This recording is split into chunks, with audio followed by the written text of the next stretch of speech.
Hi hello ಎಲ್ಲರಿಗೂ ನಮಸ್ಕಾರ. ಇವತ್ತು ಮಂಗಳವಾರದ ಲಾಗನ್ನ ಶೇರ್ ಮಾಡ್ತಾ ಇದ್ದೀನಿ. ಮಂಗಳವಾರ ದೋಸೆ ಅದರ ಜೊತೆಗೆ ದಪ್ಪ ಮೆಣಸಿನಕಾಯಿ ಪಲ್ಯ ಮಾಡ್ತಾ ಇದ್ದೀನಿ. ದೋಸೆಗೆ ತುಂಬಾ ರುಚಿ ಇರುತ್ತೆ. ದೋಸೆ, ರೊಟ್ಟಿ, ಚಪಾತಿ, ಪೂರಿಗೂ ಸಹ ಈ ಒಂದು ಪಲ್ಯ ಸೂಪರ್ ಕಾಂಬಿನೇಷನ್. ಬನ್ನಿ ವಿಡಿಯೋ ಶುರು ಮಾಡೋಣ. ವಿಡಿಯೋ ಇಷ್ಟ ಆದಲ್ಲಿ ಒಂದು ಲೈಕ್ ಕೊಡಿ. ಹೊಸ್ದಾಗಿ ನೋಡ್ತಾ ಇರೋರು ಸಬ್ಸ್ಕ್ರೈಬ್ ಮಾಡ್ಕೊಳ್ಳಿ. ನಿಮ್ಮ ಅನಿಸಿಕೆ ಅಭಿಪ್ರಾಯಗಳನ್ನು ಕಮೆಂಟ್ ಹಾಕಿ ಅಂತ ಹೇಳ್ತಾ ವೆಲ್ಕಮ್ ಟು ಕೆಂಪೀಸ್ ಕಿಚನ್. ಇವತ್ತು ಪಲ್ಯದ ಜೊತೆಗೆ ಮಟನ್ ಸಾಂಬಾರು ಮಾಡ್ತಾಯಿದ್ದೀನಿ. ಸಿಂಪಲ್ ರೆಸಿಪಿ ಏನು ಶೇರ್ ಮಾಡೋಕ್ಕೋಗಿಲ್ಲ, ಮಧ್ಯದಲ್ಲಿ ತೋರಿಸಿದ್ದೀನಿ. ಖಂಡಿತ ಅದನ್ನು ಸಹ ಟ್ರೈ ಮಾಡ್ಬೋದು. ಅದ್ರ ಜೊತೆಗೆ ಸ್ವಲ್ಪ ಮಾತುಕತೆ ಅಂತೂ ಖಂಡಿತ ಇರುತ್ತೆ. ಮೊನ್ನೆ ವೀಡಿಯೋಗೆ ಒಳ್ಳೆ ರೆಸ್ಪಾನ್ಸ್ ಬಂದಿದೆ. Thank you so much. ಪ್ರತಿದಿನವೂ ವೀಡಿಯೋ ಹಾಕಬೇಕು ಅಂದ್ಕೊಳ್ತೀನಿ. ಒಂದಲ್ಲ ಒಂದು ಕೆಲಸಗಳ ಮಧ್ಯದಲ್ಲಿ ವೀಡಿಯೋ ಅಪ್ಲೋಡ್ ಮಾಡೋಕ್ಕಾಗ್ತಾ ಇಲ್ಲ. ಎಲ್ಲರೂ ಸಾರಿ ಕೇಳಲ್ಲ, ಇನ್ನೊಂದು ಸಲ ತಪ್ಪು ಮಾಡಲ್ಲ ಅಂತ ಮಾತ್ರ ಹೇಳ್ತೀನಿ. ಓಕೆನಾ? ಬನ್ನಿ ಇವಾಗ ದಪ್ಪ ಮೆಣಸಿನ್ಕಾಯಿ ಎಲ್ಲ ನೀಟಾಗಿ ತೊಳೆದು ಈರುಳ್ಳಿ ಎಲ್ಲ ಹೆಚ್ಚಿಟ್ಕೊಳ್ತೀನಿ. ಸಾಮಾನ್ಯವಾಗಿ ದಪ್ಪ ಮೆಣಸಿನ್ಕಾಯಿಲಿರೋ ಬೀಜನ ಎಲ್ಲರೂ ತೆಗಿತಾರೆ. ಖಂಡಿತ ತೆಗಿಯೋಕ್ಕೆ ಹೋಗಬೇಡಿ. ಕೆಲವ್ರು ಹೇಳ್ತಾರೆ ಅದನ್ನು ತಿಂದರೆ ಕಿಡ್ನಿನ ಕಲ್ಲಾಗುತ್ತೆ ಅಂತಂದ್ಬಿಟ್ಟು ದಪ್ಪ ಮೆಣಸಿನ್ಕಾಯಿ ಬೀಜ, ಬದನೆಕಾಯಿ ಬೀಜ, ಆಮೇಲೆ ಟೊಮೊಟೊ ಹಣ್ಣಿನ ಬೀಜ ಎಲ್ಲನೂ ತೆಗೆದಾಕ್ಬಿಟ್ಟು ಅಡುಗೆ ಮಾಡ್ತಾರೆ.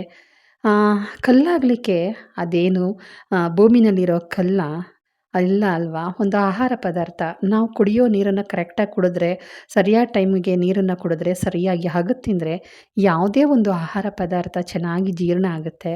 ಅಗದು ತಿನ್ನೋ ಅಂಥ ಫುಡ್ಗಳಿಗೆಲ್ಲ ಇದು ಕಲ್ಲಾಗುತ್ತೆ, ಇದು ಮಣ್ಣಾಗುತ್ತೆ, ಇದು ತಿನ್ನಬಾರ್ದು, ಇದು ಯಾರಿಗೋ ತಿಂದ್ಬಿಟ್ಟು ಕಿಡ್ನಿನಲ್ಲಿ ಸ್ಟೋನ್ ಆಗಿದೆ ಅಂತೆಲ್ಲ ಹೇಳ್ತಾರೆ. ಖಂಡಿತ ತಪ್ಪು ಕಲ್ಪನೆ ಅದು. ತಿನ್ನೋ ಪದಾರ್ಥಗಳು ಯಾವತ್ತೂ ಕಲ್ಲಾಗೋದಿಲ್ಲ. ನಾವು ತಿನ್ನೋ ರೀತಿ ಸರಿ ಇಲ್ಲ. ತಿಂದಾದಮೇಲೆ ಯಾವ ರೀತಿ ನೀರು ಕುಡಿಬೇಕು ಅನ್ನೋ ವಿಧಾನವೂ ಸರಿ ಇಲ್ಲ. ಹಾಗಾಗಿ ಬನ್ನಿ ಇವತ್ತಿನ ವಿಡಿಯೋದಲ್ಲಿ ಹೆಣ್ಮಕ್ಳ ಬಗ್ಗೆ 4 ಮಾತಾಡೋಣ ಅಂತ. ಸಾಮಾನ್ಯ ಎಲ್ಲ ಹೆಣ್ಮಕ್ಳುಗಳು ಕೆಲಸಕ್ಕೆ ಹೋಗ್ತಾ ಇದ್ದೀರಾ, ಹೋಗಿ ಎಲ್ಲರಿಗೂ ಒಳ್ಳೆಯದಾಗಲಿ. ಇನ್ನೊಬ್ಬರ ಹತ್ರ ಯಾವತ್ತೂ ಕೈ ಚಾಚೋದು ಬೇಡ. ಕೈ ಚಾಚಿದವ್ರ ನೋವು ಅವ್ರಿಗೆ ಮಾತ್ರ ಗೊತ್ತಿರುತ್ತೆ. ಆ ಸಂಕಟ ಇದೆಯಲ್ಲ, ಅದು ಯಾರ ಕೈಲೂ ಹೇಳ್ಕೊಳಕ್ಕಾಗೋದೇ ಇಲ್ಲ. ಇವತ್ತಿನ ದಿನದಲ್ಲಿ ಎಲ್ಲ ಹೆಣ್ಮಕ್ಳುಗಳು ಆಗಿದ್ದೀವಿ. ಏಕೆಂದರೆ ನಾನು ದುಡಿದು ನಾನು ಸಾಕ್ತೀನಿ ಅನ್ನೋ ಲೆವೆಲ್ಗೆ ಇವತ್ತು ಒಂದು ಹೆಣ್ಣು ಹೋಗಿದ್ದಾಳೆ ಅಂತಂದರೆ ಅದಕ್ಕೆಲ್ಲ ಕಾರಣ ಹಿಂದೆ ನಮ್ಮ ತಾಯಂದಿರು, ಅಜ್ಜಿದಿರು ಪಟ್ಟ ಪರಿಶ್ರಮಕ್ಕೆ ಫಲ ಅಂತಲೇ ಹೇಳ್ಬೋದು. ಅವರು ನಮ್ಮ ಹಾಗೆ ತುಂಬ ನೋವನ್ನು ಅನುಭವಿಸಿರ್ತಾರಲ್ವ. ದೇವರು ನಮಗೆ ಯಾಕೆ ಹೆಣ್ಣಾಗಿ ಹುಟ್ಟಿಸ್ದ? ಏಕೆಂದರೆ ಒಂದು ಹೆಜ್ಜೆ ನಾವು ಮುಂದೆ ಯೋಚನೆ ಮಾಡ್ತೀವಿ. ಅವತ್ತಿನ ದಿನದಲ್ಲಿ ನಮ್ಮ ಮುತ್ತಜ್ಜಿದಿರ ಕಾಲದಲ್ಲಿ ಒಂದು ಹೆಜ್ಜೆ ಮುಂದೆ ಇಡೋದಕ್ಕೂ ಸಹ ಯೋಚನೆ ಮಾಡ್ತಾಯಿದ್ರು. ನಂದು ಗಂಡ ಏನೇ ಅಂದ್ರೂ ನನ್ನ ಹಣೆ ಬರಹ, ಬ್ರಹ್ಮ ಬರೆದಿರೋ ಹಣೆ ಬರಹನ ನಾನೇನು ಮಾಡೋಕ್ಕಾಗುತ್ತೆ, ನಾನು ಪಡ್ಕೊಂಡು ಬಂದಿರೋದು ಅಂದ್ಕೊಂಡು ಯೋಚನೆ ಮಾಡಿಕೊಂಡು, ಅಥವಾ ತಂದೆ ತಾಯಿನೋ ಬೈಕೊಂಡು ಅಂದ್ಕೊಂಡು, ಅಥವಾ ಮದುವೆ ತೋರಿಸಿರೋರನ್ನೇ ಒಂದು ಇಡೀ ಶಾಪ ಹಾಕ್ಕೊಂಡು ಜೀವನ ಪೂರ್ತಿ ಕಳೆದುಬಿಡ್ತಿದ್ರು ಹೊರತು ನನಗೆ ಇವನು ಬೇಡ ಅನ್ನೋ ಮಾತೇ ಇರ್ತಿರ್ಲಿಲ್ಲ. ಅಥವಾ ಹೊರಗಡೆ ದುಡಿಯೋಕ್ಕೆ ಹೋಗ್ತೀನಿ ಅನ್ನೋ ಮಾತು ಎತ್ತೋಂಗೆ ಇರಲಿಲ್ಲ ಬಿಡಿ. ಪ್ರತಿಯೊಂದಕ್ಕೂ ಕಂಡೀಷನ್ ಹಾಕ್ಕೊಂಡು ಇಲ್ಲಿ ತನಕ ಹೆಣ್ಣನ್ನು ಒಂದು ರೀತಿಯಾಗಿ ಈಯಾಡಿಸ್ಕೊಂಡು ಅಣಕಿಸ್ಕೊಂಡು ಬಂದಿದ್ದಾರೆ. ನಮ್ಮ ತಂದೆ ಆಗಿರ್ಬೋದು, ಅಜ್ಜ ಆಗಿರ್ಬೋದು, ಮುತ್ತಜ್ಜ ಆಗಿರ್ಬೋದು, ಎಲ್ಲರೂ ಆ ಒಂದು ಕೆಲಸನ ಖಂಡಿತ ಮಾಡಿದ್ದಾರೆ. ಇವತ್ತಿನ ದಿನದಲ್ಲಿ ಹೆಣ್ಮಕ್ಳು ಖಂಡಿತ ಹಾಗಾಗೋದು ಬೇಡ. ನಮ್ಮ ತಾಯಂದಿರು ಮಾಡಿರೋ ತಪ್ಪನ್ನು ನಾವಂತೂ ಖಂಡಿತ ಮಾಡೋದು ಬೇಡ. ಅದೇನಪ್ಪ ಅಂತಂದರೆ, ಎಲ್ಲರೂ ಕೆಲ್ಸಕ್ಕೆ ಹೋಗೋಕ್ಕೆ ಶುರು ಮಾಡಿದ್ದೀರಿ. ಅಮ್ಮನಿಗಿಂತ 4 ಹೆಜ್ಜೆ ಮುಂದೆ ಇರೋಣ ನಾವು. ದುಡ್ಡನ್ನು ಸೇರಿಸೋದ್ರಲ್ಲಿ, ದುಡ್ಡನ್ನು ಕೂಡಿಡೋದ್ರಲ್ಲಿ, ಕೂಡಿಟ್ಟ ದುಡ್ಡನ್ನು ಎಲ್ಲಿ ಸೇವ್ ಮಾಡಬೇಕು ಅನ್ನೋದರಲ್ಲಿ, ಸೇವ್ ಮಾಡಿರೋ ದುಡ್ಡನ್ನು ಹೇಗೆ ಒಂದು ಕಂಟ್ರೋಲ್ ಇಟ್ಕೊಂಡು ಖರ್ಚು ಮಾಡೋದು ಅನ್ನೋದರಲ್ಲಿ ಅಮ್ಮನಿಗಿಂತ 4 ಹೆಜ್ಜೆ ಮುಂದೆ ಇಡಬೇಕು ಅಂತಲೇ ನಾನು ಹೇಳ್ಕೊಳ್ತೀನಿ. ಅವತ್ತು ಅಮ್ಮ ಅಜ್ಜಿದಿರೆಲ್ಲ ಮುತ್ತಜ್ಜಿದಿರೆಲ್ಲ ಎಲ್ಲೂ ಕೆಲಸಕ್ಕೆ ಹೋಗದೇ ಇದ್ದರೂ ಸಹ ಅವ್ರ ಹತ್ರ ಒಂದಿಷ್ಟು ಪುಡಿಗಾಸು, ಪುಡಿಗಂಟು ಅಂತ ಏನಂತ ಹೇಳ್ತೀವಿ, ಅದು ಮನೆಯಲ್ಲಿ ಯಾವುದೋ ಒಂದು ಮೂಲೆ ಟ್ರಂಕಲ್ಲೋ, ಇಲ್ಲ ಅವರು ಎಲೆ ಅಡಿಕೆ ಚೀಲದಲ್ಲೋ, ಅಥವಾ ತಲೆ ದಿಂಬಿನಲ್ಲೋ, ಹಾಸಿಗೆ ಕೆಳಗಡೆನೋ, ದಿಂಬು ಕೆಳಗಡೆ ಎಲ್ಲೋ ಒಂದು ಕಡೆ ಇಟ್ಕೊಳ್ತಾ ಇದ್ರು ಅವ್ರು ಪುಡಿಗಾಸು ಅಂತ. ಆ ಪುಡಿಗಾಸನ್ನು ಎಂಥ ಸಂದರ್ಭದಲ್ಲಿ ಖರ್ಚು ಮಾಡ್ತಾಯಿದ್ರು ಅಂದರೆ, ದುಡ್ಡೇ ಇಲ್ಲ, ತುಂಬ ಅವಶ್ಯಕತೆ ಇದೆ ನನಗೆ ಅನ್ನೋ ಸ್ಥಿತಿನಲ್ಲಿ ಖರ್ಚು ಮಾಡ್ತಾಯಿದ್ರು. ಅವ್ರಿಗೆ ಉಳಿಸೋದು ಗೊತ್ತಿತ್ತು, ಬೆಳೆಸೋದಂತೂ ಗೊತ್ತಿರಲಿಲ್ಲ. ಆದರೆ ಇವತ್ತಿನ ದಿನದಲ್ಲಿ ನಾವು ದುಡಿಮೆನೂ ಮಾಡ್ತಾಯಿದ್ದೀವಿ, ನಾವು ದುಡ್ಡನ್ನು ಉಳಿಸ್ತೀವಿ, ಬೆಳೆಸೋದು ಮಾತ್ರ ನಮಗೆ ಗೊತ್ತಿಲ್ಲ. ಇವತ್ತಿಗೂ ಖರ್ಚು ಮಾಡೋದು ಮಾತ್ರ ತುಂಬ ಚೆನ್ನಾಗಿ ಕಲ್ತಿದ್ದೀವಿ. ಆದರೆ ಅವತ್ತಿನ ದಿನಕ್ಕೆ ತುಂಬ ಚೆನ್ನಾಗಿ ಉಳಿಸ್ತಾಯಿದ್ರು, ತುಂಬ ಚೆನ್ನಾಗಿ ಅದು ಬೆಳೆಸೋದಕ್ಕೆ ಬರ್ತಿರಲಿಲ್ಲ. ಸಮಯ ಸಂದರ್ಭ ಅಂದಾಗ ಅದೇ ದುಡ್ಡು ಮನೆಯವರಿಗೆ ಪ್ರತಿಯೊಬ್ಬರು ಕಷ್ಟ ಕಾಲಕ್ಕೆ ಕೈ ಹಿಡಿತಿತ್ತು ಅಂತಲೇ ಹೇಳ್ಬೋದು. ಅವತ್ತು ನಮ್ಮ ಅಜ್ಜಿದಿರು ಮಾಡೋ ತಪ್ಪು ಕೆಲವು ತಪ್ಪುಗಳು ಏನಂತಂದರೆ, ಉಳಿಸಿರೋ ದುಡ್ಡನ್ನು ಹೇಗೆ ಬೆಳೆಸಬೇಕು ಅಂತ ಗೊತ್ತಿಲ್ಲದಿರೆ ಕೆಲವರು ಬಡ್ಡಿ ಆಸೆಯಿಂದ ಕೊಟ್ಟಿದ್ದಾರೆ. ಇನ್ನು ಕೆಲವರು ನಮ್ಮಪ್ಪ ಕೊಡ್ತಾರೆ ಅಂತ ಕೊಟ್ಟು ವಾಪಸ್ ಬರ್ದೇ ಎಷ್ಟೋ ಜನಕ್ಕೆ ಮೋಸ ಆಗಿದೆ. ಬಡ್ಡಿ ಆಸೆಗೆ ದುಡ್ಡು ಕೊಟ್ಟು ಮೋಸ ಆಗಿದೆ. ಅಂಥ ತಪ್ಪುಗಳನ್ನು ಖಂಡಿತ ಇಂದಿನ ಹೆಣ್ಮಕ್ಳು ಮಾಡಲ್ಲ ಅಂದ್ಕೊಂಡಿದ್ದೀನಿ. ಅಪ್ಪಿತಪ್ಪಿ ಮನಸ್ಸು ಮಾಡಿದ್ರೆ ಖಂಡಿತ ಮಾಡೋಕ್ಕೆ ಹೋಗಬೇಡಿ. ಬಡ್ಡಿ ಆಸೆಗೆ ಯಾರಿಗೂ ಕೊಡಬೇಡಿ. ಎಂಥ ಒಂದು ಸ್ನೇಹಿತರಾದ್ರೂ ಅವ್ರು 6 ಕಾಸು ಕೇಳಿದ್ರೆ ನನ್ನ ಹತ್ರ ಇರೋದೇ 2 ಕಾಸು ಅಂತ ಕೊಡಿ. ಅದನ್ನು ಅರ್ಥ ಮಾಡ್ಕೊಳ್ಳಿ. ನನ್ಗೆ ₹500 ಕೇಳಿದ್ರೆ ನನ್ನ ಹತ್ರ ಇರೋದೇ ₹200 ಅಂತ ಹೇಳ್ಕೊಂಡು ಕೊಡಬೇಕು ಹೊರತು ₹500 ತೆಗೆದುಕೊಡೋದಲ್ಲ. ಹೌದಾ? ಈ ಮಾತು ಲಕ್ಷಕ್ಕೂ ಸೇರುತ್ತೆ, ಕೋಟಿಗೂ ಸೇರುತ್ತೆ. ಯಾವುದೇ ಕಾರಣಕ್ಕೂ ಸ್ನೇಹಿತರಿಗೆ ಏನಕ್ಕೆ ಹೇಳಿ ಯಾವುದನ್ನು ಹೇಳ್ಕೋಬಾರ್ದು ಅಂತ ಹೇಳ್ತೀವಿ. ಸಮಯ, ಸಂದರ್ಭ ನಮ್ಮ ಹತ್ರ ಇರೋ ವಿಚಾರನೆಲ್ಲ ತಿಳ್ಕೊಂಡು ನಮ್ಮನೆ ಇರೋ ಗಂಟಿಗೆ ಅವರು ಕನ್ನ ಹಾಕೋದಕ್ಕೆ ನೋಡ್ತಾರೆ. ದುರ್ಬುದ್ಧಿಯಿಂದ ದುಡ್ಡನ್ನು ಒಡ್ಕೊಂಡು ಮೋಸ ಮಾಡೋದಕ್ಕೆ ನೋಡ್ತಾರೆ. ಹಾಗಾಗಿ ಎಂಥ ಪ್ರಾಣ ಸ್ನೇಹಿತರಾಗಿರಲಿ, ಬಂಧು ಬಳಗವಾಗಿರಲಿ ನಮ್ಮ ಗುಟ್ಟುಗಳನ್ನು, ನಮ್ಮನೆ ಆಸ್ತಿ ಪಾಸ್ತಿ ಒಡವೆ ವಿಚಾರವನ್ನು ಹೇಳಬಾರ್ದು ಅಂತ ಹಿರೀಕರು ಹೇಳ್ತಾರೆ, ತಿಳಿದಿರೋರು ಸಹ ಹೇಳ್ತಾರೆ. ಇವತ್ತು ಹೆಣ್ಮಕ್ಳು ಕೆಲ್ಸಕ್ಕೆ ಹೋಗ್ತೀವಿ. ಮನಸ್ಸಲ್ಲಿ 108 ಆಸೆ ಆಕಾಂಕ್ಷೆಗಳನ್ನು ಇಟ್ಕೊಂಡು ಹೋಗ್ತೀವಿ. ಬೇರೆಯವ್ರು ನೋಡಿ ನಾವು ಅವರಾಗಿ ಇರಬೇಕು ಅಂತ ಅಂದ್ಕೊಂಡು ಹೋಗ್ತೀವಿ. ಬೇರೆಯವರು ಈ ಒಂದು ಬಟ್ಟೆ ತೊಗೊಳ್ಳಿ, ಒಂದು ಬ್ಯಾಗ್ ತೊಗೊಳ್ಳಿ, ಅವ್ರದ್ದೇ ಆದ ಒಂದು ಶೈಲಿ ಇರುತ್ತೆ. ನಾನು ಇದೇ ಥರನೇ ಇರಬೇಕು, ನಾನು ಇದೇ ಥರ ಸ್ಟೈಲ್ ಮಾಡಬೇಕು, ನಾನು ಇದೇ ಥರನೇ ಮೇಕಪ್ ಮಾಡ್ಕೋಬೇಕು, ಇದೇ ಥರ ಸ್ಯಾರಿ ಉಡಬೇಕು, ನನ್ನ ಬ್ಲೌಸ್ನ ಇದೇ ಥರ ಹೊಲಿಸ್ಕೋಬೇಕು ಅಂತ ಒಬ್ಬೊಬ್ರದ್ದು ಒಂದೊಂದು ಸ್ಟೈಲ್ ಇರುತ್ತೆ. ಆದರೆ ಒಂದು ಸ್ಟೈಲ್ಗೆ ಮಾರು ಹೋಗೋದು ಖಂಡಿತ ತಪ್ಪಲ್ಲ. ಆದರೆ ಅತಿಯಾದರೂ ಅಮೃತನ ವಿಷ ಅಂತಾರಲ್ಲ, ಆ ಥರ ಆಗಬಾರ್ದು. ಜೀವನದಲ್ಲಿ ಒಂದು ಏನಂತ ಹೇಳ್ತೀನಿ, ಹೆಣ್ಣು ಅಂತಂದ್ರೇ ಸೌಂದರ್ಯ, ಹೆಣ್ಣು ಅಂದ್ರೇ ಅಲಂಕಾರ, ಹೆಣ್ಣು ಅಂದ್ರೇ ಖರ್ಚು, ಹೆಣ್ಣು ಅಂದ್ರೇ ನಗು, ಹೆಣ್ಣು ಅಂದ್ರೇ ಸಂತೋಷ. ಹೌದಲ್ವಾ? ಹಾಗಂದ್ಬಿಟ್ಟು ನಮ್ಮ ಸಂತೋಷ, ನಮ್ಮ ನಗು, ನಮ್ಮ ಸುಖ, ನಮ್ಮ ಸುಖ ಸಂತೋಷಕ್ಕೆಲ್ಲ ನಾವು ಕಲ್ಲು ಹಾಕ್ಕೊಂಡು ನಾವು ಯಾವುದೇ ಕಾರಣಕ್ಕೂ ಕೂಡಿಟ್ಟ ದುಡ್ಡನ್ನು ಖರ್ಚು ಮಾಡೋದಕ್ಕೆ ಹೋಗಬಾರ್ದು. ಇವತ್ತು ಒಂದು ಟ್ರೆಂಡ್ ಅಂತ ಬಂದಾಗ ಆ ಟ್ರೆಂಡ್ ಕಣ್ಮರೆ ಆಗುತ್ತೆ. ಏನು ಹಿಂದ್ಲದ್ದು ಏನೇ ಆದ್ರೂ ಹಿಂದೆಯಿಂದ ಮುಂದೆ, ಮುಂದೆಯಿಂದ ಹಿಂದೆ ಅಂತ ಗಾದೆನೇ ಇದೆ.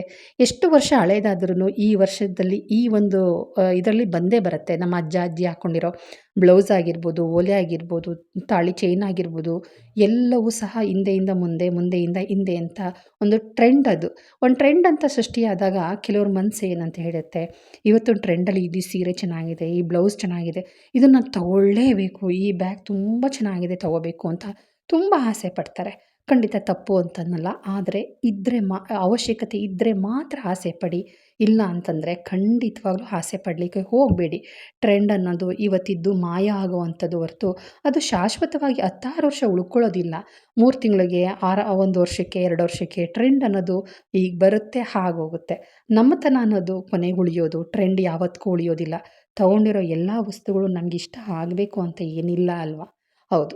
ಇವತ್ತಿನ ದಿನದಲ್ಲಿ ಹಾಕೊಂಡೋಗಿರೋ ಆ ಬಟ್ಟೆನೇ ಹಾಕೊಂಡೋಗಿ ಅಂತ ಹೇಳೋದಿಲ್ಲ. ಅಥವಾ ಹಾಕೊಂಡೋದ್ರೂ ಸಹ ನಮಗೆ ಮರ್ಯಾದೆ ಸಿಗೋದಿಲ್ಲ.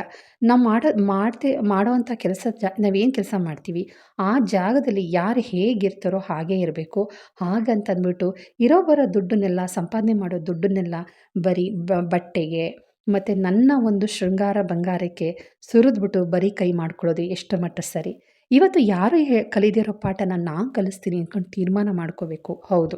ಇವತ್ತು ಎಷ್ಟೋ ಜನ, ಅಯ್ಯೋ ಬಿಡು ಈ ತಿಂಗಳಲ್ಲ ಮುಂದಿನ ತಿಂಗಳು ಸಂಬಳ ಬರುತ್ತಲ್ಲ ಆವಾಗ ಸಾಲ ತೀರ್ಸಿದ್ರೆ ಆಯಿತು, ಈ ತಿಂಗಳು ಅಲ್ದಿರೆ ಏನಾಯಿತು, ಮುಂದಿನ ತಿಂಗಳು ನಾನು ಕೂಡಿಡ್ತೀನಿ, ಈ ತಿಂಗಳು ಕೂಡಿಡ್ದಿರೆ ಏನಾಯಿತು, ಇವತ್ತು ಖರ್ಚು ಮಾಡ್ಕೊಂಬಿಡೋಣ ಅಂತ ಎಷ್ಟೋ ಜನ ಮಾಡೋ ತಪ್ಪು ಅದೇನೆ. ಈ ತಿಂಗಳು ಸಂಬಳ ಬರ್ತಾ ಇದ್ದಂಗೆ ಸೀರೆ ತಗೋ, ಚಪ್ಪಲ್ ತಗೋ, ಒಂದು ಮೇಕಪ್ ಐಟಮ್ಗಳು ತಗೋ, ಒಂದು ಹೋಟೆಲ್ಗೆ ಹೋಗು, ಚೆನ್ನಾಗಿ ತಿನ್ನು, ಅದ್ರ ಜೊತೆಗೆ ಇನ್ನೊಂದು 4 ಜನ ಕರ್ಕೊಂಡೋಗು, ಮಜಾ ಮಾಡು, ಎಲ್ಲ ದುಡ್ಡು ಖಾಲಿ ಮಾಡ್ಕೊಂಡು ಬಾ. ಅಯ್ಯೋ ಬಿಡು ಈ ತಿಂಗಳು ಹೋದ್ರೋಯ್ತು, ಮುಂದಿನ ತಿಂಗಳು ಸಂಬಳ ತಗೋತೀನಲ್ಲ ಅನ್ಕೊ ಒಂದು ನಿರ್ಧಾರ ಮಾಡಿಬಿಟ್ಟು ಬೇರೆಯವ್ರ ಹತ್ರ 1,000ನೋ 2,000ನೋ ಸಾಲ ತೊಗೊಂಡು ಒಂದು ತಿಂಗಳು ಕಳೆದ್ಬಿಟ್ಟು ಮತ್ತೆ ಮುಂದಿನ ತಿಂಗಳು ಅದೇ ಕೆಲಸ. ಆದರೆ ಬೇರೆಯವ್ರಿಗೂ ನಮಗೂ ಇರೋ ವ್ಯತ್ಯಾಸ ಏನು? ಮನೇಲಿ ಇದ್ದರೂ ಒಂದೇ, ನಾವು ದುಡಿಯೋಕ್ಕೆ ಹೋದ್ರೂ ಒಂದೇ, ಏನು ವ್ಯತ್ಯಾಸ ಇರೋದಿಲ್ಲ ಅಲ್ವಾ? ಮನೇಲಿ ಇದ್ಕೊಂಡೆ ಆ ಕೆಲಸ ಮಾಡ್ಬೋದಲ್ಲ. ಮನೇಲಿ ಇದ್ಕೊಂಡು ಗಂಡ ತಂದುಕೊಡೋ ದುಡ್ಡನ್ನು ಕೈ ಕಾಯ್ಕೊಂಡು, ಅಥವಾ ಗಂಡ ಕೊಟ್ಟಾಗ ನಾವು ಬಟ್ಟೆ ತೊಗೊಂಡು, ಗಂಡ ಕೊಟ್ಟಾಗ ನನಗೆ ಬೇಕು ಬೇಡಗಳನ್ನು ತೀರಿಸ್ಕೊಂಡು ಹೋಗ್ಬೋದಲ್ವಾ? ಅದನ್ನು ಯೋಚನೆ ಮಾಡದೆ ನೀನು ಕೊಟ್ಟಿರೋ ದುಡ್ಡನ್ನೆಲ್ಲ ಖರ್ಚು ಮಾಡಿಕೊಂಡು, ಇರೋ ದುಡ್ಡನ್ನೆಲ್ಲ ಖಾಲಿ ಮಾಡಿಕೊಂಡು ಉಳಿಸ್ತೀರ ಬಂದರೆ ಎಷ್ಟು ಮಟ್ಟ ಸರಿ? ಗಂಡಸರ ಹಾಗೆ ಅನ್ನೋದು ಅಲ್ಲ ಕಣೆ. ಸಂಬಳ ತಕ್ಕತೀಯ, ತಿಂಗಳಾದ ತಕ್ಷಣ ಒಂದಷ್ಟು ಬಟ್ಟೆ ತಗೋಬತ್ತೀಯ, ಬೇಡದೇ ಇರೋದನ್ನ ತಂದು ಗುಡ್ಡೆ ಹಾಕತ್ತೀಯ. ಯಾವತ್ಕಾರ ಮುಂದಕ್ಕೆ ಏನಾದರೂ ಬೇಕಾಗುತ್ತೆ ಅಂತ ಯೋಚನೆ ಮಾಡಿದೀಯಾ ಅಂತ ಅಮ್ಮ ಆಗಿರ್ಬೋದು, ಅತ್ತೆ ಆಗಿರ್ಬೋದು, ಅಥವಾ ಗಂಡ ಆಗಿರ್ಬೋದು ಈ ಮಾತನ್ನು ಕೇಳೇ ಕೇಳ್ತಾರೆ. ಇವತ್ತಿಗೆ ನನ್ನ ಗಂಡ ಅಂದಿರೋ ಮಾತು ನನಗೆ ಬೇಜಾರಾಗ್ಬೋದು. ನನ್ನ ದುಡಿಮೆ, ನನ್ನ ಕಾಸು ಯಾಕೆ ಹಿಂಗಂತಾರೆ, ಇವ್ರ ಕೈಯಿಂದ ದುಡ್ಡು ಕೇಳ್ತಿದ್ನ, ಇವ್ರ ಹತ್ರ ಕೇಳು ಆಯಿತು, ಅನ್ನಿಸ್ಕೊಂಡು ಆಯಿತು, ಆಡಿಕೊಂಡು ಆಯಿತು. ಈಗ್ಯಾಕೆ ನಾನು ದುಡಿಮೆ ಮಾಡ್ತಿರೋ ದುಡ್ಡಿಗೆ ಕಣ್ಣು ಹಾಕ್ತಾರೆ ಅಂತ ನಮಗೆ ಸಿಟ್ಟು ಬರುತ್ತೆ. ಆದರೆ ಅವ್ರು ಕೇಳೋದ್ರಲ್ಲಿ ಖಂಡಿತ ತಪ್ಪಲ್ಲ. ಇವತ್ತಿನ ದಿನದಲ್ಲಿ ನಮ್ಮ ಮನಸ್ಸು ನೋವಾಗುತ್ತೆ ಆ ಬಟ್ಟೆ ತಗೋಬೇಡ ಅಂದಾಗ, ಅಥವಾ ತಗೊಳ್ಳದೇ ಇರುವಾಗಂತೂ ಸಿಕ್ಕಾಪಟ್ಟೆ ನೋವಾಗಿ ಎಲ್ಲರ ಹತ್ರನೂ ಜಗಳ ಮಾಡಿಕೊಂಡು ನಮ್ಮ ಶತ್ರುಗಳನ್ನೇ ಮಾಡ್ಕೊಂಡ್ಬಿಡ್ತೀವಿ ಮನೆಯಲ್ಲಿ. ಬೇಡ ಅಂದ್ಬಿಟ್ರಲ್ಲ ನಂಗೆ ಆ ಸೀರೆ ತಗೊಳ್ತೀನಿ, ನಾ ಡ್ರೆಸ್ ತೊಗೋತೀನಿ, ಆ ಚಪ್ಪಲಿ ತೊಗೋತೀನಿ ಅಂತಂದರೆ ಬೇಡ ಅಂದ್ಬಿಟ್ರಲ್ಲ ಅಂದ್ಬಿಟ್ಟು ಅಷ್ಟು ಮನಸ್ಸನ್ನು ನೋವು ಮಾಡಿಕೊಂಡು ಜಗಳ ಮಾಡಿಕೊಂಡು ಒಂದಷ್ಟು ದಿನ ಮಾತು ಬಿಟ್ಟಿರೋದು ಉಂಟು. ಎಷ್ಟೋ ಜನ ಹೆಣ್ಮಕ್ಳು ಅಮ್ಮನ ಜೊತೆ ಆಗಿರ್ಬೋದು, ಅಪ್ಪನ ಜೊತೆ ಆಗಿರ್ಬೋದು, ಅಥವಾ ಅಕ್ಕ ತಂಗಿಯರ ಜೊತೆ ಆಗಿರ್ಬೋದು, ಕಟ್ಕೊಂಡಿರೋ ಗಂಡನ ಜೊತೆ ಆಗಿರ್ಬೋದು. ಆದರೆ ಅವ್ರು ಹೇಳೋದ್ರಲ್ಲಿ ಖಂಡಿತ ತಪ್ಪಲ್ಲ. ಕಳೆದು ಹೋದ ಸಮಯ ಮತ್ತೆ ಬಾರದು ಅಂತ ಹಿಂದಕ್ಕೆ ಯಾವತ್ತೂ ಬರೋದಿಲ್ಲ ಆ ಸಮಯ. ಶ್ರೀಕೃಷ್ಣ ಪರಮಾತ್ಮ ಹೇಳಿರೋ ಹಾಗೆ ನಾವು ಕಳ್ಕೊಂಡಿರೋ ದುಡ್ಡಾಗಿರಲಿ, ಸಮಯ ಆಗಿರಲಿ, ನಮ್ಮ ಒಂದು ಶಕ್ತಿ ಆಗಿರಲಿ, ನಮ್ಮ ಎನರ್ಜಿಯಲ್ಲಿ ಯಾವತ್ತೂ ನಮಗೆ ವಾಪಸ್ ಬರೋದಿಲ್ಲ.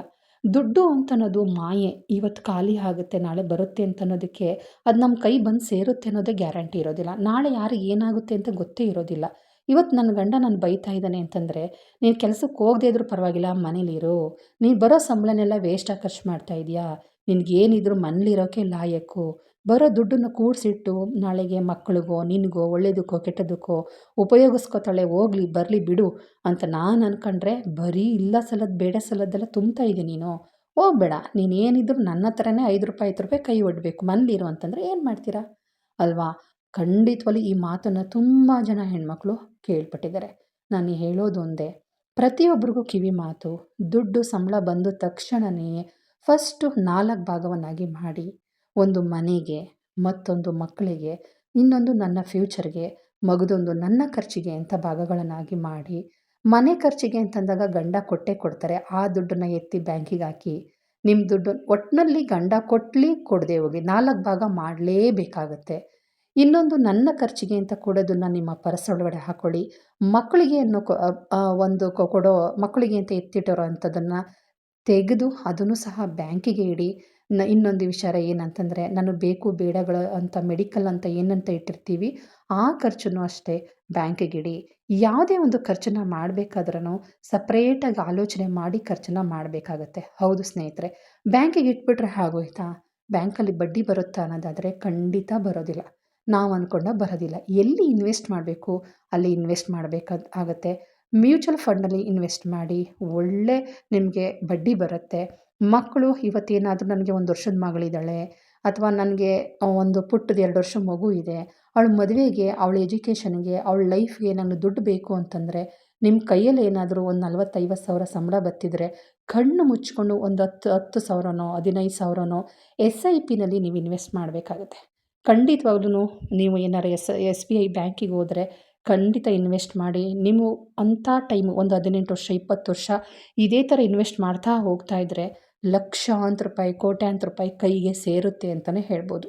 ಇಲ್ಲ ನನ್ನ ಹತ್ರ ದೊಡ್ಡ ಅಮೌಂಟ್ ಇದೆ, ನನ್ನ ಹತ್ರ ಒಂದು 10 ಲಕ್ಷ 20 ಲಕ್ಷ ದುಡ್ಡಿದೆ ಅಂತಂದರೆ ಮ್ಯೂಚುವಲ್ ಫಂಡಲ್ಲಿ, ಅದು SBI ಬ್ಯಾಂಕ್, ಗವರ್ನಮೆಂಟ್ ಬ್ಯಾಂಕ್ಗಳಿಗೆ ಹೋಗಿ ಇನ್ವೆಸ್ಟ್ ಮಾಡಿ. ಮುಖಾಂತರ, ಮಧ್ಯವರ್ತಿಗಳ ಮುಖಾಂತರ ಯಾವುದೇ ಕಾರಣಕ್ಕೂ ಯಾವುದೇ ದುಡ್ಡನ್ನು ಇನ್ವೆಸ್ಟ್ ಮಾಡೋದಕ್ಕೆ ಹೋಗಬೇಡಿ. ಇದರಿಂದ ಮೋಸ ಹೋಗೋದಂತೂ ಗ್ಯಾರಂಟಿ. ಹೌದಲ್ವಾ? ಎಷ್ಟೋ ಜನ ಮ್ಯೂಚುವಲ್ ಫಂಡ್ ಅಂದ ತಕ್ಷಣವೇ ಅದು ಶೇರ್ ಮಾರುಕಟ್ಟೆ, ಕುದುರೆ ಥರ ಅದು. ಯಾವಾಗ ನಾವು ರೇಸಿಗೆ ದುಡ್ಡು ಕಟ್ಟರೆ ಹೆಂಗೆ ಹೋಗುತ್ತೋ, ಹೆಂಗೆ ಲಾಸ್ ಆಗುತ್ತೋ ಅದೇ ಥರನೇ ನಾವು ಅದಕ್ಕೆ ಹಾಕ್ಬಿಟ್ರೆ ಲಾಸ್ ಆಗಿಬಿಡ್ತೀವಿ ಅಂತ ತಿಳ್ಕೊಂಡಿರ್ಬೋದು. ಖಂಡಿತ ಇಲ್ಲ. ಅದ್ರ ಬೇಕಾಗಿರೋ ಮಾಹಿತಿಗಳನ್ನು ಹತ್ತಿರದಲ್ಲೇ ಇರುವಂಥ SBI ಬ್ಯಾಂಕಲ್ಲಿ ಮ್ಯೂಚುವಲ್ ಫಂಡ್ಗೆ ಅಂತಲೇ ಸುಮಾರು ಕೆಲವರು ಒಬ್ಬರು ಇದ್ದೇ ಇರ್ತಾರೆ, ಒಬ್ಬರು ಅಥವಾ ಇಬ್ಬರು ಇದ್ದೇ ಇರ್ತಾರೆ. ಅವರನ್ನ ಮಾತಾಡಿ ನಿಮ್ಮ ಅನುಮಾನಗಳು ಏನು ಬೇಕು, ಏನು ಬೇಡ, ಏನೇನು ಡೌಟ್ ಇದೆ ಎಲ್ಲನೂ ತಿಳ್ಕೊಂಡು ಮಾತಾಡ್ಬೋದು ಸ್ನೇಹಿತರೆ.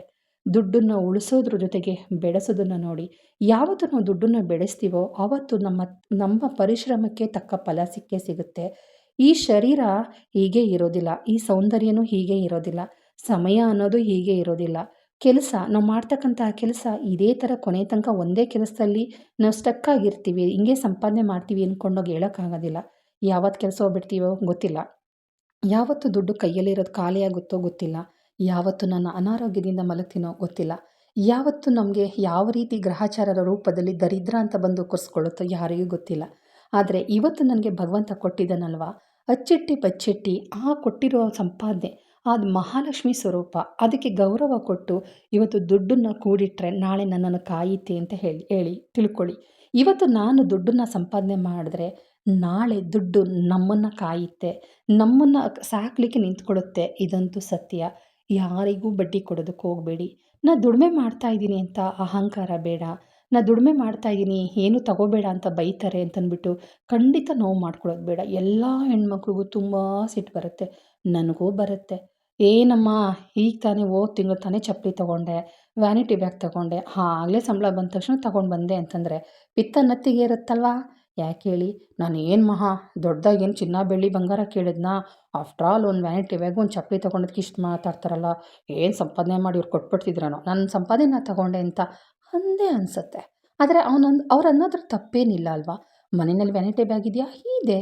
ಒಂದೋ ಎರಡಿಲ್ಲ, ಸುಮಾರು ವ್ಯಾನಿಟಿ ಬ್ಯಾಗ್ಗಳಿದ್ದಾವೆ. ಅದನ್ನು ನಾನು ತಗೊಂಡಿರೋದು ನನ್ನ ತಪ್ಪಾದ್ರೂ ಕೆಲವೊಂದು ಹೆಣ್ಣುಮಕ್ಳಿಗೆ ಆಸೆ ಇರುತ್ತೆ. ಆಸೆ ಜೊತೆಗೆ ಒಂದು ಕಾಯಿಲೆ ಅಂತಲೇ ಹೇಳ್ಬೋದು. ಕಂಡದ್ದನ್ನೆಲ್ಲ ತಗೊಳ್ಳೋ ಅಂಥ ಕಾಯಿಲೆ ಅಂತಲೇ ಹೇಳ್ಬೋದು.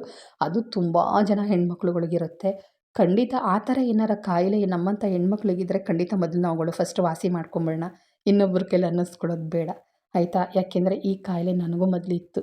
ಏನು ಗೊತ್ತಾ? ಏನೇ ಪಾತ್ರೆ ಸಿಕ್ಕರೂ ತಗೊಳ್ಳೋದು, ಎಲ್ಲಿಗೆ ಹೋದರೂ ಆ ಪಾತ್ರೆ ಕಣ್ಣು ಕಾಣಿಸ್ತಾ ತಗೊಳ್ಳೋದು, ಯಾವ ಬ್ಯಾಗ್ ನೋಡಿದ್ನ ತಗೊಳ್ಳೋದು. ನಿಜವಾಗ್ಲೂ ಸಿಕ್ಕಾಪಟ್ಟೆ ಪಾತ್ರೆ ಜೋಡಿಸ್ಬಿಟ್ಟಿದ್ದೀನಿ. ಸಿಕ್ಕಾಪಟ್ಟೆ ಮನೆಯಲ್ಲಿ ವ್ಯಾನಿಟಿ ಬ್ಯಾಗ್ ಇದೆ. ಕೊನೆಗೆ ಒಂದಿನ ಇದು ನನಗೆ ಬೇಡ, ಇದು ನನಗೆ ಅಡ್ಜಸ್ಟ್ ಆಗಲ್ಲ, ಇದು ಸಿಕ್ಕಾಪಟ್ಟೆ ಒರಟಿದೆ, ಇದು ನಂಗೆ ಕಲರ್ ಅಡ್ಜಸ್ಟ್ ಆಗಲ್ಲ, ಏನೋಪ್ಪ ಇದು ಬ್ಯಾಗ್ ತೊಗೊಂಡೋದ್ರೆ ಏನೋ ಒಂದು ರೀತಿ ಅನಿಸುತ್ತೆ ಅಂದ್ಕೊಂಡು ತುಂಬ ವ್ಯಾನಿಟಿ ಬ್ಯಾಗನ್ನು ಬೇರೆಯವ್ರಿಗೆ ಕೊಟ್ಟೆ. ಕೊಡಬೇಕಾದ್ರೆ ಎಷ್ಟು ಹೊಟ್ಟೆ ಉರಿತಿತ್ತು ಗೊತ್ತಾ? ಅಯ್ಯೋ, ಸಂಪಾದನೆ ಮಾಡಿದ ದುಡ್ಡನ್ನ ತಗೊಂಡೋಗಿ ಅವ್ರಿಗೆ ಕೊಡ್ತಾ ಇದ್ದೀನಲ್ಲ, ನನಗೆ ಬುದ್ಧಿ ಇಲ್ವಾ? ಇದರಿಂದ ನನಗೇನು ಉಪಯೋಗ? ಇದರಿಂದ ನನಗೇನೂ ಉಪಯೋಗ ಇಲ್ಲ. ಅವತ್ತು ನನ್ನ ಗಂಡ ಹೇಳ್ತಿದ್ರಲ್ವ, ಏನಕ್ಕಮ್ಮ ಸಂಪಾದನೆ ಮಾಡಿದ ದುಡ್ಡು ನಿಂಗೆ ವೇಸ್ಟಾಗಿ ಖರ್ಚು ಮಾಡ್ತೀಯ ಅಂತ. ಎಷ್ಟು ಸರಿ ಅಲ್ವಾ ಅಂತ ಅನ್ನಿಸ್ತು. ಜೀವನದಲ್ಲಿ ತುಂಬ ಪಾಠ ಕಲಿತದ್ದು ಯಾವಾಗ ಗೊತ್ತಾ? ಕೊರೋನಾ ಟೈಮಲ್ಲಿ. ಲೈಫಲ್ಲಿ ದುಡ್ಡಿಗೆ ಬೆಲೆ ಬಂದಿದ್ದೇ ಆವಾಗ ನನ್ನ ವಿಚಾರದಲ್ಲಿ. ಹೌದು ಸ್ನೇಹಿತರೆ, ಜೀವನದಲ್ಲಿ ಯಾರು ಒಳ್ಳೆಯವರು, ಯಾರು ಕೆಟ್ಟವರು, ಯಾರು ನಮ್ಗಾಗ್ತಾರೆ, ಯಾರು ನಮ್ಗಾಗಲ್ಲ ಅಂತನ್ನೋದು ಕನ್ಫರ್ಮಾಗಿ ಗೊತ್ತಾಗ್ಬಿಡ್ತು. ಯಾರಿಗೆ ಯಾರೂ ಇಲ್ಲ ಸ್ನೇಹಿತರೆ, ನಮಗೆ ನಾವೇ. ಗಂಡ ಆಗಲಿ, ಮಕ್ಕಳಾಗಲಿ, ಅಣ್ಣ ತಮ್ಮ ಆಗಲಿ, ಅಕ್ಕ ತಂಗಿ ಆಗಲಿ, ಹೆಂಡ್ತಿ ಆಗಲಿ, ನಮಗೆ ನಾವೇ ಹೊರ್ತು ಬೇರೆ ಯಾರಿಗೂ ಇಲ್ಲ. ಇವತ್ತು ನಾನು ಸಂಪಾದನೆ ಮಾಡಿ ದುಡ್ದಿಡ್ತಾ ಇದ್ದೀನಿ ಅಂತಂದರೆ ಅದು ನನಗೆ ಹೊರ್ತು ನನ್ನ ಗಂಡಂಗೆ ಆಗಲ್ಲ. ನನ್ನ ಕಷ್ಟ, ನನ್ನ ಸುಖ, ನನ್ನ ಒಳ್ಳೆಯದು, ನನ್ನ ಕೆಟ್ಟದ್ದು, ನನಗೆ ಬೇಕು ಅಂದರೂ ನಾನು ಕೊಡ್ಬೋದು ಹೊರ್ತು ಬೇರೆಯವ್ರಿಗೆ ಅಧಿಕಾರ ಅವ್ರ ಮೇಲಿರೋದಿಲ್ಲ. ಇವತ್ತು ಗಂಡ ಸಂಪಾದನೆ ಮಾಡ್ತಾ ಇದ್ದಾರೆ ಅಂತಂದ್ರೆ ಅದು ಅವ್ರಿಗೆ. ಆ ಖುಷಿ ಹೇಳೋಕ್ಕಾಗೋದಿಲ್ಲ. ನನ್ನ ದುಡ್ಡಿನ ಖುಷಿ. ದುಡ್ಡಿಗೆ ಯಾವತ್ತೂ ಬೆಲೆ ಕೊಡಿ. ಯಾವುದೇ ಕಾರಣಕ್ಕೂ ಮೋಸ ಹೋಗಬೇಡಿ. ನಂಬಿ ಕೈ ಸುಟ್ಕೊಬೇಡಿ. ಬಡ್ಡಿ ವ್ಯವಹಾರಕ್ಕೆ ಕೈ ಹಾಕಬೇಡಿ. ಚೀಟಿ ವ್ಯವಹಾರಕ್ಕೆ ಕೈ ಹಾಕಬೇಡಿ. ಗೌರ್ನಮೆಂಟ್ ಒಂದು ಸರ್ಟಿಫಿಕೇಟ್ ತೊಗೊಂಡಿರ್ತಾರೆ, ಅಂಥವ್ರ ಹತ್ರ ನೋಡಿ ಮಾಡಿ ಚೀಟಿ ಹಾಕಿ. ಸುಮ್ಮನೆ ಚೀಟಿ ಅವ್ರಿಗೆ ಗೊತ್ತು, ಇವ್ರಿಗೆ ಗೊತ್ತು, ಅವ್ರ ಫ್ರೆಂಡು ಇವ್ರ ಫ್ರೆಂಡು ಅಂದ್ಕೊಂಡು ಚೀಟಿ ಹಾಕಿ ಕೈ ಸುಟ್ಕೊಳ್ಳೋಕೆ ಹೋಗಬೇಡಿ. ಅಹಂಕಾರ ಅನ್ನೋದು ಹೆಣ್ಣಿಗೆ ಲಕ್ಷಣವೇ ಸರಿ. ಆದರೆ ದುರಹಂಕಾರ ಅನ್ನೋದು ಖಂಡಿತ ಲಕ್ಷಣ ಅಲ್ಲ. ಕೊಬ್ಬಿರಬೇಕು, ಇಲ್ಲ ಅಂತಲ್ಲ. ಅತಿ ಕೊಬ್ಬು ಒಳ್ಳೆಯದಲ್ಲ. ಹೆಣ್ಮಕ್ಳಿಗೆ ಅಹಂಕಾರ ಜೊತೆಗೆ ಕೊಬ್ಬು ಇದ್ದರೆ ಇರೋದ್ರ ಜೊತೆಗೆ ತಾಳ್ಮೆ, ಸಹನೆ, ಪ್ರೀತಿ, ವಿಶ್ವಾಸ, ಯಾವುದನ್ನು ಎಲ್ಲಿ ಉಳಿಸ್ಬೇಕು, ಹೇಗೆ ಖರ್ಚು ಮಾಡಬೇಕು, ಯಾರಿಗೆ ಏನು ಮಾತಾಡಬೇಕು, ಯಾರನ್ನು ಹೇಗೆ ಒಂದು ಮನಸ್ಸಿನ ನೋವಾಗಿರೋರನ್ನ ಸಮಾಧಾನ ಮಾಡಬೇಕು, ದುಡ್ಡನ್ನು ಉಳಿಸಿ ಹೇಗೆ ಅದನ್ನು ಬೆಳೆಸಬೇಕು ಅನ್ನೋದು ತಿಳ್ಕೊಂಬಿಡ್ತು ಅಂದರೆ ಆ ಹೆಣ್ಣು ಮನೆಗೆ ಮಹಾಲಕ್ಷ್ಮಿನೇ ಸರಿ. ಹೌದಲ್ವ ಸ್ನೇಹಿತರೆ? ನಿಜ ಹೇಳ್ತಾ ಇದ್ದೀನಿ. ದುಡ್ಡನ್ನು ಖಂಡಿತ ಉಳಿಸಿ. ಕೆಲಸಕ್ಕೆ ಹೋಗೋ ಹೆಣ್ಮಕ್ಳುಗಳಿಗೆ ಆಸೆಗಳು ಜಾಸ್ತಿ. ಹೊರಗಡೆ ಸುತ್ತಾಡಬೇಕು, ನನಗೆ ಅದು ತಗೋಬೇಕು, ಇದು ತಗೋಬೇಕು, ಬೇರೆಯವ್ರ ಜೊತೆ ಫ್ರೆಂಡ್ ಜೊತೆಲೆಲ್ಲ ಹೊರಗಡೆ ಸುತ್ತಾಡಬೇಕು ಅನ್ನೋದು ನಿಜ. ಆದರೆ ಒಂದು ಬಜೆಟ್ ಹಾಕ್ಕೊಂಡು ಸುತ್ತಾಡಿ. ಎಲ್ಲನೂ ಖರ್ಚು ಮಾಡೋದಕ್ಕೆ ಹೋಗಬೇಡಿ. ಒಂದು ದುಡ್ಡನ್ನು 4 ಭಾಗ ಮಾಡ್ಕೊಳ್ಳಿ. 4 ಭಾಗನೂ ಖರ್ಚು ಮಾಡೋದಕ್ಕೆ ಹೋಗಬೇಡಿ. ನನ್ನ ಖರ್ಚಿಗೆ ಅಂತ ಏನು ಉಳಿಸ್ಕೊಂಡಿರ್ತೀವೋ ಅದನ್ನು ಖರ್ಚು ಮಾಡಿ ಉಳಿದ ದುಡ್ಡನ್ನು ಎತ್ತಿಡಿ. ಖಂಡಿತವಲ್ಲ ಅದನ್ನು ನಾವು ಯಾವತ್ತೂ ಕಳ್ಕೊಳ್ತೀವೋ ಮತ್ತೆ ಲಕ್ಷ್ಮಿ ನಮ್ಮ ಹತ್ರ ಕೈಗೆ ಸೇರಲ್ಲ ಅಂತ ಹೇಳ್ತೀನಿ. ಸ್ನೇಹಿತರೆ, ಹೇಗನ್ನಿಸ್ತು? ಜೀವನದಲ್ಲಿ ಪಾಠ ಕಲಿಸೋದಕ್ಕೆ ಸಮಯ ಸಂದರ್ಭ ಹೇಗಿರುತ್ತೋ ಗೊತ್ತಿಲ್ಲ. ಗಂಡನ ಕೆಲಸನೂ ಶಾಶ್ವತ ಅಲ್ಲ. ಮಕ್ಕಳ ಅನಾರೋಗ್ಯದಿಂದ ತಪ್ಪೋದು ಅಥವಾ ಮಕ್ಕಳಿಗೆ ಯಾವುದೋ ಒಂದು ತೊಂದರೆಗಳಿಂದ ಸ್ಕೂಲ್ಗೆ ಫೀಸ್ ಕಟ್ಟುವಂಥ ಸಂದರ್ಭ ಬರ್ಬೋದು. ಅಥವಾ ನಮಗೆ ಏನಾದರೂ ಒಂದು ಒಳ್ಳೆ ಸೈಟ್ ತಗೊಳ್ಳೋವಂಥ ಸಂದರ್ಭ ಬರ್ಬೋದು. ಮನೆ ಕಟ್ಟುವಂಥ ಸಂದರ್ಭ ಬರ್ಬೋದು. ಕಾರ್ ತಗೋಬೋದು. ಅಥವಾ ನಮ್ಮ ಮಕ್ಕಳಿಗೆ ಒಂದು ಮುಂದೆ ಎಜುಕೇಷನಲ್ಲಿ ನನ್ನ ಮಕ್ಕಳು ನನ್ನಿಂದ ದೂರ ಆಗ್ಬೋದು. ಅವ್ರ ಹೆಂಡತಿ ಮಕ್ಕಳು ನಮ್ಮಿಂದ ದೂರ ಆಗ್ಬೋದು. ಇದೆಲ್ಲನೂ ಯೋಚನೆ ಮಾಡಿ ದುಡ್ಡು ಉಳಿಸಿ. ಖಂಡಿತ ದುಡ್ಡು ಉಳಿಸ್ಬೋದು. ಇವತ್ತಿನ ಜೀವನದ ಬಗ್ಗೆ ಯೋಚನೆ ಮಾಡೋದು ಬಿಟ್ಟು ನನ್ನ ಮಕ್ಕಳು ಇನ್ನೂ ಪುಟ್ಟದು ದೊಡ್ಡವರಾಗಿ ಅವರು ದೂರ ಹೋಗುವಂತಹ ಮಾತನ್ನು ನಾವು ಯೋಚನೆ ಮಾಡೋದು ಎಷ್ಟರ ಮಟ್ಟಿಗೆ ಸರಿ ಅಂತ ಕೆಲವರು ಅನ್ಬೋದು. ಇವತ್ತು ಗಿಡ ನಾಳೆ ಮರ ಆಗುತ್ತೆ ಅನ್ನೋದು ಮಾತ್ರ ಮರಿಬೇಡಿ. ಯಾರಿಗೆ ಯಾರೂ ಅಲ್ಲ, ನಮ್ಮನ್ನು ನಾವೇ ಕಟ್ಕೊಂಡಿರೋ ಗಂಡ ಆದ್ರೇನು ಅಥವಾ ತಂದೆ ತಾಯಿ ಆದ್ರೇನು ಅಂತ ಹೇಳ್ತಾ ಈ